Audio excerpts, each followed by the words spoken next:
Before I start with chapter 11, there may have been some confusion regarding Tokyo Rose. Basically,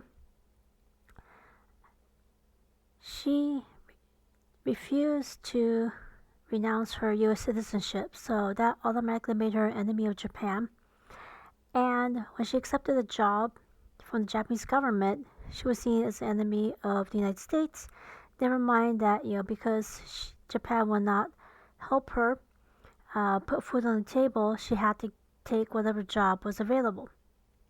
So that was the main point with Tokyo Rose, what happened with her, and the fact that it took her decades before she was finally allowed to come back to the United States, and about the rest of her life in a family business in Chicago. So let's go on to chapter 11, the final move.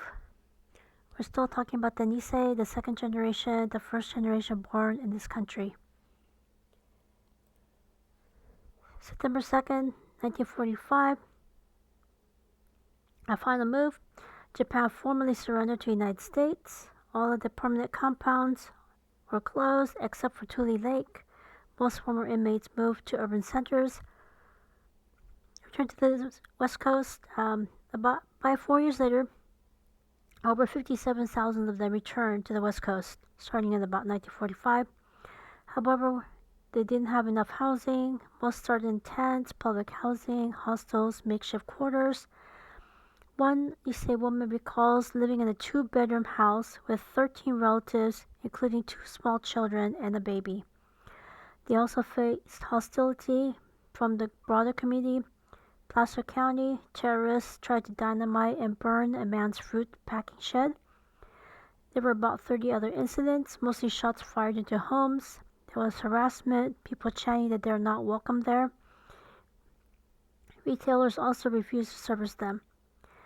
That being said, there were people who banded together to counter that hostility.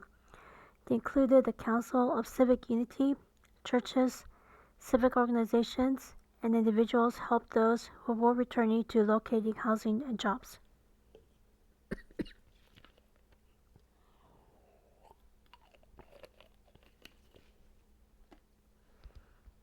1945 to 1950, life changed significantly for the Nisei woman. Before the war, she was a teenager or preteens. After the war, she was in her 20s, college age, starting her career, or preparing for marriage. Although she was traumatized by being a prisoner of war, she refused to discuss it. Instead, she wanted to move forward. This was more pronounced once she started having children of her own. Post-war employment. After the war, she took a leadership position in her family. The number of Issei were decreasing. They were in their 50s and 60s and unable to start over.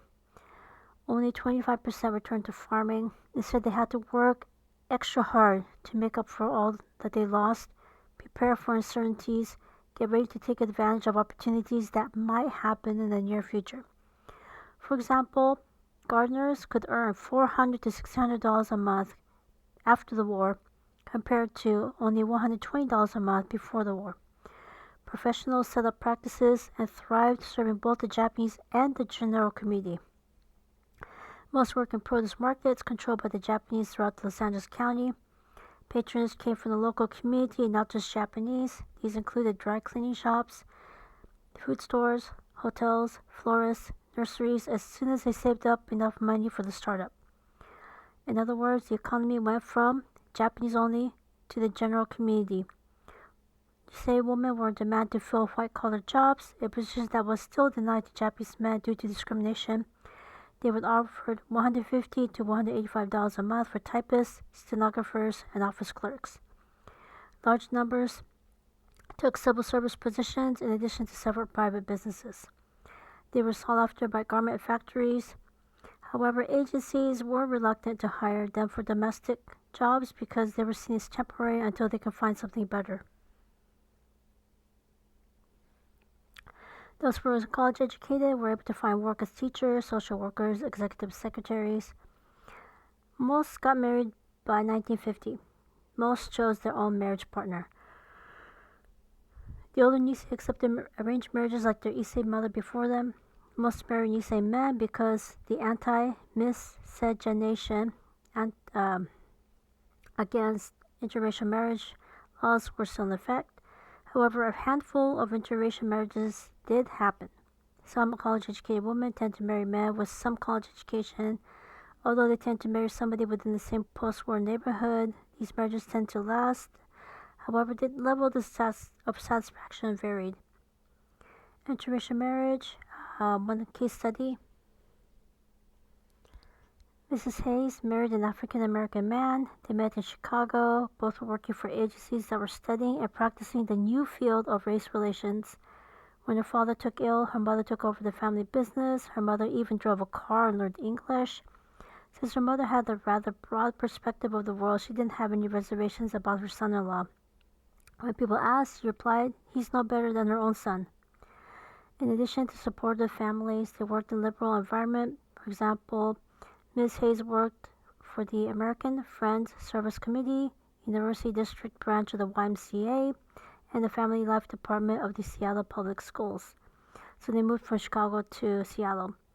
Later in her career, she became director of the Head Start Child Care Program, then worked for the Model Cities Program.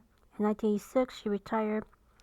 Her husband had a master's degree in political science. He taught history in Seattle High School for 30 years.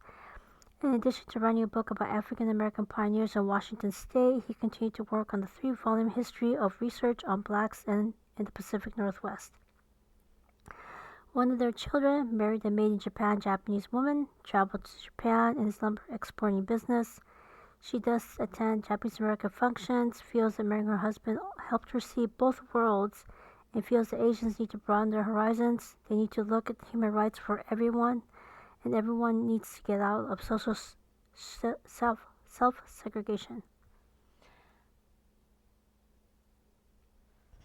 Motherhood, Nisei woman took a giant leap, crossed into community service, such as Parent-Teacher Association, Girl Scouts, Boy Scouts, Campfire Girls. Nisei mothers tend to be more permissive than their Issei mothers. Their first move was largely depressed and middle-class neighborhoods. Although race-restrictive housing covenants were unenforceable, many deeds had those restrictions. Real estate agencies followed those restrictions and only showed homes that were, air quotes, open. Also, Nisei also avoided restricted areas because they didn't want their children exposed to racist neighbors. This went on well into the 1960s. Real estate agencies and homeowners colluded with each other to keep white neighborhoods all white. They were also concerned that selling to Japanese would decrease the value of neighboring homes as well. So this is I just need to make sure to clarify this. This isn't just Japanese Americans that they were preventing. African Americans, Native Americans, Latin Americans, Middle Eastern Americans were also prevented from moving into all white neighborhoods. So I just want to make that clarification because this place looks like, it's only Japanese Americans that they were restricting. No, they restricted everybody that wasn't white.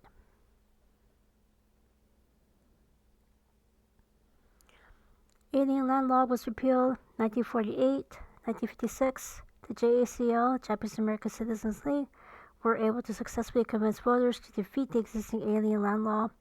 In Washington State, it took an additional 10 years before them to finally change their law. So just because a law is passed doesn't mean everything is back to normal. No, it takes time. Each state does their own thing, so at their own pace. So also keep that in mind. 1950s, 1970s, shifting tempo of the nation after the war, the president did pivot towards civil rights. 1954, Brown versus Board of Education desegregated schools. 1955, Alabama buses were desegregated. 1958, Little Rock, Arkansas schools were integrated. A civil rights commission was created in the fields of voting, education, housing. African Americans put their lives on the line. They risked their lives. They went to the front lines, marched through streets, staged sit-ins, forced themselves into segregated schools. They did this to get their point across. Women in politics. Japanese Americans grappled with the issue of citizenship. 1952, the Walter McCarran Immigration and Naturalization Act was passed over the veto of then President.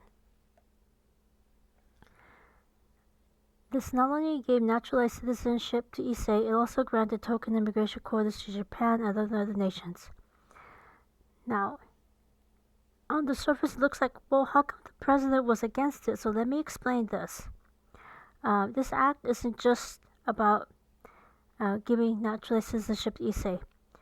The parts of Title II validated the incarceration of Japanese Americans by authorizing without proof the detention of people believed to be engaged in acts of espionage and sabotage, and provide detention camps to hold them.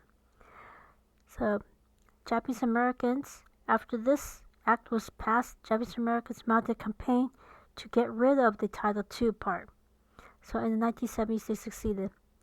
Issei disseminated information, led workshops, and wrote letters to legislatures. So questions, comments, constructive criticisms, ask for clarification, let me know.